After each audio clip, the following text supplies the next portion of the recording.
And part of the reason why they're already living separate lives, and we may actually see one of the biggest divorces in Hollywood, is because Jay-Z is up next to be exposed. He won't be able to stop this. And she knows it, and he knows it too. Homeland Security agents converging on the home of Sean Diddy Combs. Now, officials confirm the raid is tied to a investigation. So there's been some buzz going around lately about Beyonce supposedly filing for divorce from Jay-Z and looking to separate her assets from his. Who would have thought, right? I mean, Beyonce has stuck by Jay-Z's side through thick and thin, through all the ups and downs, and even through those pesky rumors of him allegedly having affairs. But now, with all these accusations swirling around, especially linking Jay-Z to Diddy and some shady stuff, it seems like Beyonce might be ready to call it quits. People have been talking for a while now about Jay-Z and Diddy supposedly being involved in some questionable activities, but it was mostly just rumors among fans. But now, with the feds getting involved, it looks like things might be getting serious. And you know Queen Bey, she's not one to stick around and wait for the storm to hit. Word on the street is that Beyonce has already started the process to officially end her marriage, but she's keeping it super low-key and private. I mean, that's just her style. Beyonce's always been one to keep her personal life under wrap. Apparently, she's planning to take a page out of Will and Jada's book and handle this divorce in a classy way. She'll wait for the feds to make their case against Jay-Z, and then she'll come out and say they've been divorced for a while, but they kept it quiet for the sake of the kids and all that jazz. Rumor has it that she's not only calling it quits with Jay-Z, but also might have her eye on someone new. I mean, Beyonce's always kept us guessing, right? The buzz started when Beyonce dropped her much-hyped country album, Cowboy Carter. Fans went wild dissecting the lyrics, especially this one track called Bodyguard. And let me tell you, it's got everyone talking.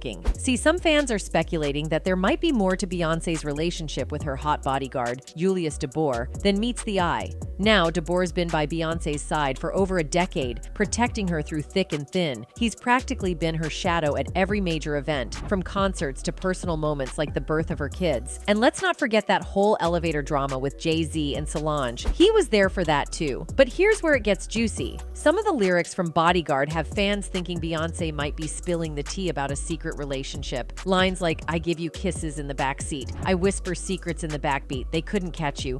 With me. And they never will. You see, sometimes I hold you closer, just to know you're real," have got people wondering if she's talking about DeBoer instead of Jay-Z. But not everyone's convinced. Some fans are adamant that the song is actually about Jay-Z and how they've got each other's backs, guarding each other through the ups and downs of their relationship. I mean, lines like, "Honey, honey, I could be your bodyguard. Honey, honey, you could be my bodyguard." And in the second verse, "Be your best friend. I protect you in the mosh pit, and I'll defend you in the gossip." You know how people like to start S and pop S, definitely make you think twice. Now, Beyonce hasn't said a word about these rumors yet, but let's just say this isn't the first time she's been linked to other men. Apparently, she has been out there exploring her options. Seems like Queen Bey might have had her own little roster of good hair men on the side. First up on the alleged roster is Terrence Howard, the man himself from Empire. Seems like he might have been more than just a co-star at one point. Now, we all know that even before her iconic solo acts, Beyonce was already turning heads as a member of the originally four-girl group, Destiny's Child. She's always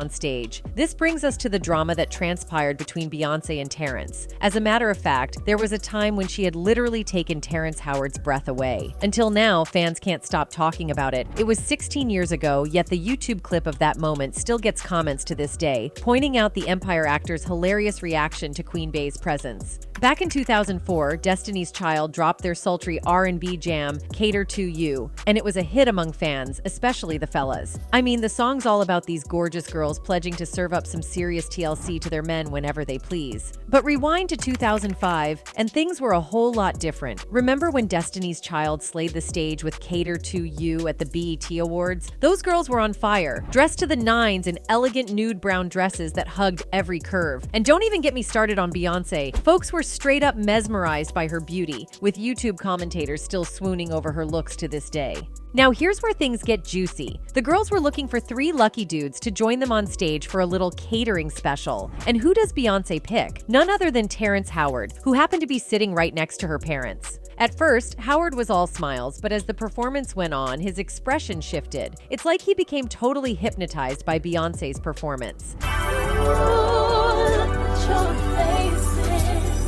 Things reportedly got steamy after that, with rumors flying left and right about them being an item. But then, just as quickly as it started, it supposedly fizzled out. Now, Terrence Howard wasn't the only one caught up in those swirling rumors about Beyoncé's alleged flings. Sean Paul's name got tossed into the mix too, especially after those whispers about him and Queen Bey hooking up. But unlike Terrence, it seemed Beyoncé and Jay-Z may have tried to mess with Sean. Rumor has it things got a bit icy between them after they shot the music video for their hit, Baby Boy, separately. When I got there the night before the video shoot, I was told I'm not in any scene with her, which to me at the time, the way I was thinking about the video was totally different. I thought we were gonna kind of act something out. Sean Paul himself decided to set the record straight on why he stopped performing Baby Boy with Beyoncé and whether there was any truth to those juicy rumors. During an interview with the Daily he admitted they didn't exactly hang out, but he had mad respect for her music and her stunning looks. So, when Queen Bey reached out for a collab, Sean was all in. He thought they were going to drop an R&B vibe, but it ended up being a dancehall banger. Despite the track's massive success, Sean Paul revealed he only got to perform it with Beyoncé 3 times, and that kind of bummed him out. While chatting about the whole performance dynamic, he mentioned how some of his longtime crew suddenly became fans after just 3 performances with Beyoncé, which kind of blew his mind. He recalled one of those gigs being at Reggae Sunfest during the 2003 Rock the Mic tour. Now, Queen Bey wasn't on the tour every day, but she'd pop in on certain dates to do her thing, usually belting out Crazy in Love with Jay-Z. But here's where things take a weird turn. The second time Sean and Beyoncé were set to perform together, things got funky real quick. Sean was in LA doing his thing when he got word they were gonna link up for Baby Boy. So he rushes over, the crowd goes wild, but then something feels off. Despite him giving it his all, he couldn't feel the energy from the crowd, and that's when it hit him. Someone had messed with his mic. Backstage, his own crew was fuming, telling him they couldn't hear a word he was saying out there. Basically, his mic got straight up sabotaged. Now, the first time it happened, Sean brushed it off as a glitch, but when it happened again, he knew something fishy was going on. Sean had another performance lined up with Beyoncé, this time in Scotland for an MTV event. They did the whole rehearsal thing. Everything seemed smooth sailing. The plan was for Sean to pop up from under the stage, join Beyoncé at this big center stage surrounded by fire. Sounds pretty epic, right? Well, here's where things went left. When it was Sean's turn to spit his verse, the track went all wonky, looping the same part over and over. Sean's there like, what's the deal here? And that was the moment it clicked for him. Someone was trying to mess with his shine. Now here's where it gets juicy. Apparently after this debacle, Beyoncé decided to confront Sean about those pesky dating rumors because it was starting to mess with her reputation. But Sean's like, hold up, I knew Jay before you and we were cool, so maybe me and him should chat first. But Beyoncé's team wasn't having it. They made it crystal clear they weren't going to be working with Sean anymore. Then there's the VMAs debacle. Beyoncé tells Sean they're going to rehearse for their performance. But then the day before the big show, Sean overhears someone else rehearsing Baby Boy. And surprise, surprise, when they check with the label, they're hit with the news. Beyoncé's flying solo for the performance. For Sean, it was not only awkward, but downright humiliating, especially having to sit through the show with his wife and other celebs asking why he wasn't up there. And when Sean finally clocked that there was some serious sabotage going on, he decided to cut his losses and bounce. Also, back when Destiny's Child was making waves, they bumped into NSYNC quite a bit at those swanky entertainment events. And word on the street was that Beyoncé and Justin Timberlake might have shared a steamy moment or two at one of those star-studded soirees. There's more. Remember the 2000 MTV VMA Awards? Beyoncé and Sisqó showed up twinning in matching outfits, sparking rumors about their super close bond. They were practically inseparable, fueling speculation about just how tight they really were. And then there's Marques Houston. They go way back, like back to their teenage days before the fame train took off. Rumor had it they might have been more than just buddies, especially since Marques saw Beyoncé's star quality early on and wanted to team up with her. But according to him, they were strictly friends. Guess we'll never really know for sure. And let's not forget Pharrell Williams. Seems like they were pretty smitten with each other for a while there. Looks like Queen Bey had her fair share of love interests. Now there's some gossip making the rounds suggesting that Beyoncé's divorce plans might not be all about saying goodbye to Jay-Z. Some folks are saying there's more to it than meets the eye, like Beyoncé trying to keep her own secrets under wraps. It's not just Jay-Z's closet that's getting a spotlight on its skeletons. Beyoncé's got her own set of mysteries too. I mean, let's face it, her journey hasn't been all smooth sailing. She's had her fair share of drama. One of the whispers making the rounds is that Beyoncé might have a habit of taking songs from songwriters without giving credit where it's due.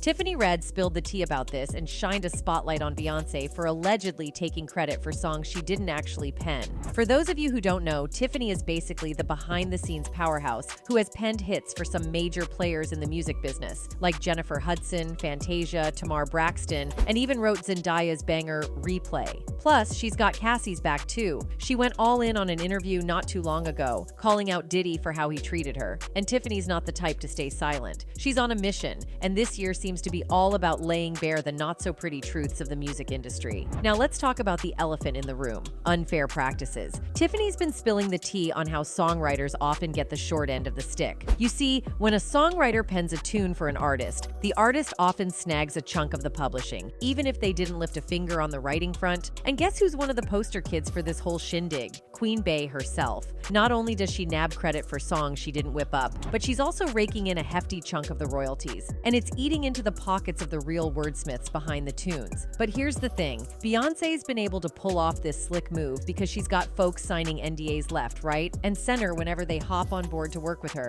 That means they're basically sworn to secrecy, no griping allowed. I mean, let's be real, who's gonna call out Beyoncé? Now, Tiffany Red might not have teamed up with Beyoncé on a project, but she's definitely got something to say about Queen Bee's game. See, Tiffany's fed up with the whole music scene, and she's not holding back. Why? Well, because the game's changed. Songs aren't flying off the shelves like they used to. Nowadays, it's all about streaming. And streaming isn't exactly lining artists' pockets with gold. It's more like a trickle of spare change. And who's feeling the pinch the most? The songwriters. These folks used to be rolling in the dough, but now they're barely scraping by. Tiffany's had enough of seeing her fellow wordsmiths getting the short end of the stick, and she's not afraid to name names. After Jay-Z threw some shade at the Grammys for snubbing Beyoncé, Tiffany decided it was time to speak her mind. She straight up called out Beyoncé, saying maybe she'll snag that coveted Album of the Year Grammy when she starts giving songwriters their due and stops swiping their publishing rights. Rumor has it that's a hefty 15% to 30%. Now, this comment from Tiffany is like opening Pandora's box because there's a whole lot to unpack here. Some folks out here are scratching their heads wondering why Beyoncé hasn't snagged that Album of the Year Grammy, especially with bangers like Lemonade in her repertoire. But if word on the street is true and Beyoncé's playing fast and loose with her songwriters' paychecks, well, that could be a major roadblock. And then there's the writing on the wall, or lack thereof. See past Album of the Year winners like Taylor Swift, Billie Eilish, Adele, and Bruno Mars. They're all known for crafting their own tunes. They're songwriting wizards. And Beyoncé, not so much. So it's not totally out of left field to think that might be factoring into the Grammy snubs. Tiffany also didn't hold back in her latest live video. She had a lot more to say about Beyoncé. She's basically saying, hey, we all call it Beyoncé's internet, right? So shouldn't we be able to talk to the queen about updating her business practices? Tiffany's pointing out how the music industry has changed a lot since Beyoncé started out. Publishing just doesn't bring in as much cash as it used to, especially if you're not the one writing the hit singles. And every percentage of that publishing money matters a lot these days. But despite all that, Beyoncé still takes her cut. Tiffany's saying, hey, wouldn't it be nice to see some changes? A lot of songwriters and producers agree with me. She's basically asking for songwriters to get paid better for their work. A queen to modernize her business and pay songwriters a livable wage. It's not too much to ask. She made $579 million off that Renaissance tour. Ask the writers how much they made. Tiffany kept going, and she was talked about how she heard Beyoncé's song My Power in the car, and the lyrics got to her. They're all about not letting anyone take your power, but then she's thinking about all the songwriters who've written for Beyoncé, whose power, in a way. She cited Break My Soul as an example, and how many songwriters' souls have been broken because Beyoncé takes their publishing, which is basically all they've got. Watching Beyoncé get even more famous and richer off the lyrics they wrote, but the writers are left with nothing. She also mentioned freedom and says it's not really freedom if you're not getting what you're owed. Tiffany respects Beyoncé's talent, no doubt, but she's calling her out for being a bit of a hypocrite. All these lyrics about liberation, but the people who write them aren't getting paid fairly. And it made me think about that song, Break My Soul, You Won't Break My Soul. And then I think about how many songwriters' souls have been broken as this woman is taking the publishing, which is the only thing that they have. They're publishing in a big chunk too. So Tiffany kept going, explaining why she called out Beyoncé. She basically said Beyoncé is like the Michael Jackson of our generation, you know, huge influence and all. She talked to someone whose friend worked on Beyoncé's Renaissance record, which is a fan favorite. Turns out the song was written 6 years before Beyoncé got it, but she still took 25% of it. Then she mentioned another writer who contributed to one of our favorite songs, but his credit wasn't right and his business got messed up. Beyoncé even went on tour with that song last year, using someone else's vocals without giving them proper credit. Tiffany pointed out that people who work for Beyoncé don't speak out because they're all under NDAs. That's just how she operates, keeping everyone silent. The reason why people who work for Beyonce don't talk is because they're all on NDAs. Because that's also how she works. She silences people so that nobody can speak. And it's not the first time someone's called her out for this stuff. Kellis did something similar in 2022, claiming Beyoncé used parts of her song Milkshake without permission in the Renaissance track Energy. Kellis took to Instagram to express her thoughts. She started with a somewhat passive-aggressive comment about Beyoncé, acknowledging that sampling is common in the industry. However, Kellis emphasized that the real issue is the lack of common decency in not seeking her permission for the sample. The reality is, is that my real beef is not only with Beyonce, because at the end of the day, she sampled a record, she's copied me before, she's done it before, so have many other artists. It's fine. I don't care about that. As a Black female artist, Kellis pointed out the shared experiences and networks within the industry, making it clear that it wouldn't be challenging for Beyoncé to contact her directly. Kellis asserted her knowledge of what she owns and what was taken from her in the past, referencing instances of stolen publishing and swindled rights that she believes occur frequently in the music industry. Kellis also took humorous shots at Chad Hugo, describing him as an amoeba and implying he lacks a backbone. She contrasted this with Pharrell, suggesting that he should know better. In a subsequent video, Kellis highlighted Pharrell's hypocrisy by referencing an interview he did with Variety, where he discussed artist rights and the importance of fair deals. Kellis claimed that when she was signed to Pharrell, they shared the same manager, Rob Walker, who received writing credits on her records despite not contributing lyrics.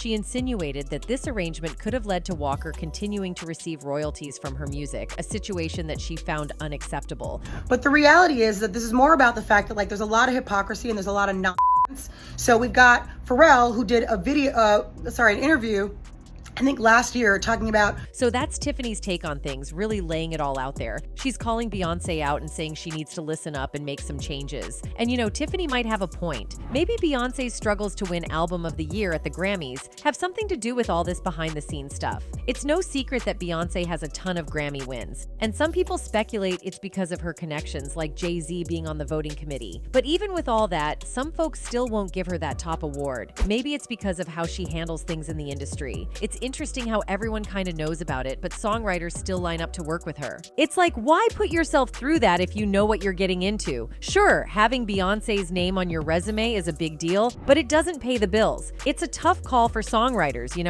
is the fame and prestige worth the grind and the lack of recognition? It seems like some people in the industry are willing to overlook their principles just to be associated with Beyoncé. At the end of the day, though, it's their call, and they can't really blame anyone else if they end up getting shortchanged. They knew the deal going in. So, from getting accused of borrowing ideas to allegedly shutting down other artists, her history isn't exactly squeaky clean, just like her hubby's. Maybe that's why she's reportedly eager to wrap up the divorce proceedings pronto. And if all these whispers turn out to be true, well, hold on to your hats, because we could be in for the biggest scandal of the century. I want to hear what you guys make of all this craziness. Drop your thoughts in the comments below, and we'll catch you in the next video.